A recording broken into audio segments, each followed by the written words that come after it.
Today, we're talking about conspiracy theories, and I think you know exactly which one we're talking about. Yeah, it's why did the government put crack in the black neighborhoods? So, I wanted to talk about this because, it interested the fuck out of me.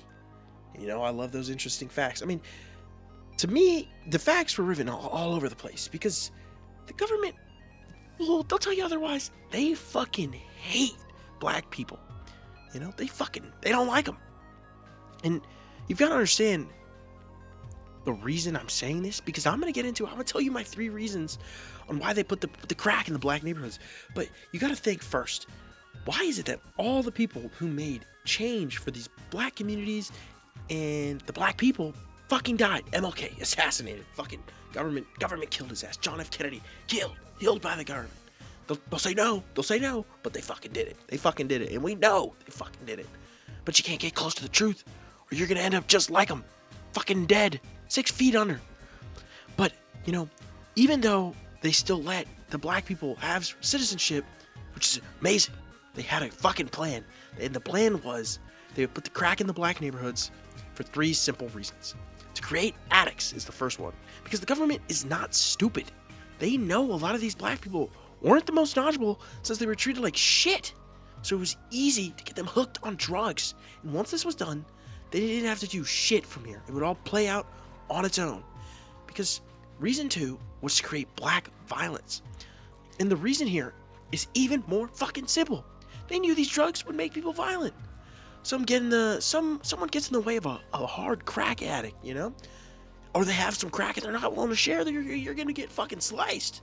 You need your ass, you're gonna get fucking killed because you need some crack addicts' fucking daily dose of crack, And the cycle goes on so far that these gangs, people realize they can create gangs to distribute and make money off this crack, this drug. So they make gangs, right? But more gangs show up, and if you get on the wrong gang's property, you get fucking shot. And what does that equate to? Black on black violence. Because black on black violence will get us to reason 3. Infinite's news source and fear factor.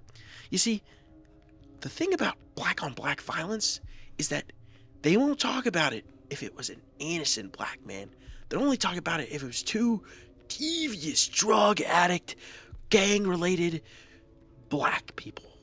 Because they're fucking evil. And if they showed some normal fucking minding his own business dude who was African American who got fucking brutally shot, that creates sympathy.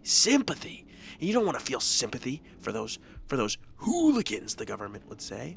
They want you to feel terrified of them because of all his crime, it gets covered on the news, and it makes people believe that these drug addicts or gang members who create crimes are like some black person, but it's not always them. But it's become so not as much through the years, but back a couple years ago, I mean, you couldn't escape this shit, man. Everywhere you'd go, you see on the fucking news, black person gets shot, fucking killed another black guy, because they had nothing to cover, or something they wanted to cover, but they shouldn't have. So they cover it up with some fucking black on black crime. And the reason I say fear factor too is because they wouldn't make it so you would be fucking terrified. They'd make it sound like these motherfuckers would hunt you down. Like they would make up some fucking stereotype for these people, man. They'd make it so that you would believe if you went into the wrong fucking neighborhood, saw some black person, you should be fearful for your fucking life. But that was not the case.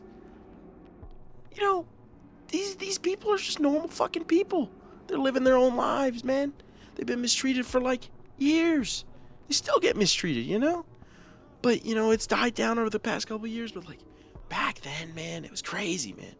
They because putting crack in the black neighborhoods to fuck them over was a genius idea from the fucking government, because it spiraled, it fucking snowballed, man. People became fucking Kodak Black Goblin, Clash Royale Goblin theory, man. Their fucking brains were fried, and you see a lot of people get wrapped up in these gangs because they were so uneducated, and there was no like good education for them unless they went above and beyond. But like, how could you do that if you're just studying and then your fucking best friend gets shot and killed by a fucking gang member, or your parent dies, or a family member, or they wrong crowd, wrong place. They take some drugs and you know, it spirals down from there. Easy way to get the fucking resource, you know? They become drug users themselves. It was an epidemic. It was a fucking epidemic. It's sad, man. It's just fucking sad, you know? Cuz like, what are you supposed to do, man? You're fucked. You were born fucked because the government not here to fucking help you. You're black. You're fucked. They fucked you. And you know what? They get a laugh in their fucking faces now, man. I swear. I'll be on social media and like, why do people feel the need to show how much of a shitty person they are, man? You go in those comments, like an Instagram reel, some black lady or some black man, they do something so stupid, something so fucking dumb. You know, motherfuckers like Martin Luther King would be like, brothers and sisters, what are we doing? What are we doing? And it's insane because like you look in the comments and it's just pure racism, pure fucking racism. Jesus Christ, man, you gotta chill out with those, with the way you speak. It's insane. But like, you know, what am I supposed to say, man? There's nothing we can do. There's nothing you can do, man. This is the sad fucking truth. But I'm gonna wrap it up here, and I'm gonna make a part 2 if you guys would like. But I'm gonna be talking about the big JR, you know, Jeffrey Epstein, and how, you know, he didn't kill himself. So if you want to see that, or you've got a suggestion of your own you'd like me to talk about, just subscribe, comment, and like the video if you want. So, see ya.